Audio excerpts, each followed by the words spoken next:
Okay. Have you written straight out love poetry? If so, which video is it? I've written love poetry. I no. Hold on. Whoa, whoa, whoa. I did do a sort of love poem, but it wasn't a personal one. I've written love poetry, which I obviously passed on to Denise because it was for her. I've written love poetry for partners in the past. There was one, and I'm trying to remember its name now. It's one of the non-visual poems I did. One of the non-visual ones. If you go back to the older ones, I think you'll find it. And it was a poem about a woman who's passed away, and her spirit has come back to visit the family, essentially visit the house, visit the place she used to be when she was alive, and it kind of takes itself from there. And I'm trying for the damnedest to remember the name of it. Oh, this is annoying the hell out of my own work, and I can't remember the name of it. But when you write that many, you're trying to remember one specific poem. Not easy. Do you know what? I will, on conclusion of this, once I find it, I'll send you the link. I'll email it to you. Okay, moving on. Gronka 66, my German buddy Henner. Beep, beep. Does it have to be human? Beep, beep. Does it have to be mine? Beep, beep. Where am I supposed to get it? Feed me, Seymour. Feed me all night long. That's right, boy. You can do it. Feed me, Seymour. Which of the following would you choose to take with you if you had to spend the rest of your days on a desert island? One, a record. Yes, there's electricity in the stereo. How convenient. Okay. One, a porn star. Or two, one character of Star Trek The Next Generation crew. Do you know what, Gronka? I have to be really damned honest. When I was in, well, when I say when, almost sounds like I've been there. If I was in that situation, I would literally take Denise. I would take my girlfriend along. One, because her voice, literally, in times when I'm stressed or when she's stressed and I'm able to aid the situation, is music to one's ears. You say one porn star, or you say one character of the Star Trek Next Generation crew. Let me tell you this, my friend. When you know, in here and anywhere else, the captivity of magnetism that you feel between yourself and the partner you love, you don't need Star Trek. You're already up there in the clouds. So, to answer that question, I'll take my girlfriend. Simple as that. I mean, even the word girlfriend doesn't seem to carry much weight, does it? It doesn't seem to feel enough. But Denise is in here, and that's who I will take along. Okay. Oh. Ooh, ooh, ooh, ooh.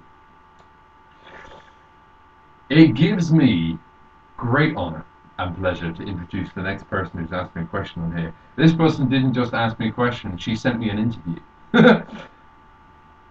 This user has surprised me, and I think surprised a lot of people, including David Randall Curtis, Gronka66, and a number of other people, simply because it's a rarity to find a poetic talent as exploratory, as intelligent, as clever as this little one. So, without further ado, I introduce to you Naomi Hamilton, aka Fella Tuba 123.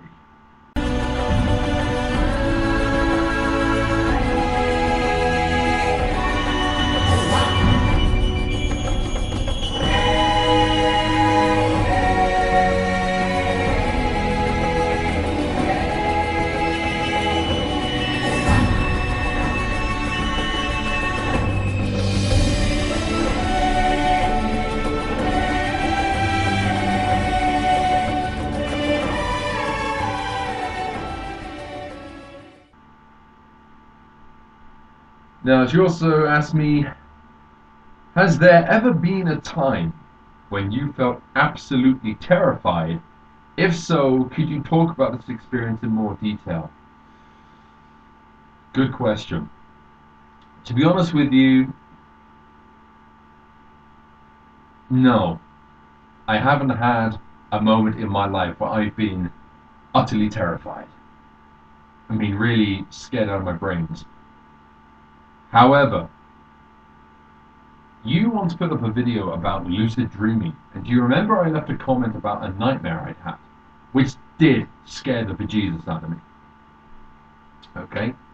Now, I've had some pretty horrendous nightmares in my time, and the one I described to you, as I will describe to the people now, was one I had just at the end of last year. And this is what happened in this nightmare. I was in a job in this dream, nightmare, call it what we will, and I got into the men's restroom and got and looked in the mirror, and in the mirror I could see from my eye, like all round here, it's all kind of swollen here, and it had this odd kind of texture, like rice and bits all under my skin. And I thought, Christ, that's really funky. So all I did, I went up to the mirror in my dream. I went up to the mirror, gave it a slight press, and boom! The whole area under my eye just fell out, literally like it was pulled from a socket. It just fell out into the sink, splat. Blood and flesh and gristle and bone. There was all this side of my face come off. Somehow my eye was still there. Don't ask me how. That's what I saw. I looked up in the mirror and I looked into the wound, this gaping hole around here, and there was maggots and insects crawling around. I was basically being devoured. My face was being devoured from the inside out. Now, I don't know what this symbolizes. All I know is it scared the living bloody bejesus out of me, and I woke up pretty quick from that. Previous to that, a number of years ago, a good number of years ago now, in my latter teens, I had a nightmare which details, do you know, as time has gone on, I remember less and less and less of this dream. All I know is, though, that it actually shook me up so much that I went into work and I was just felt so ill and so shaken. I just told my boss, look, I can't carry on. I feel like crap, blah, blah, blah. Obviously, I didn't tell him it was, he's going to bring me back to him. But either way, because that's how I felt explaining this to this guy. But I had to take the day off work. I felt terrible. So the fact is, the conclusion I come to is that my mind, my imagination, to me, is more terrifying than reality. Now, what does that say to you about me?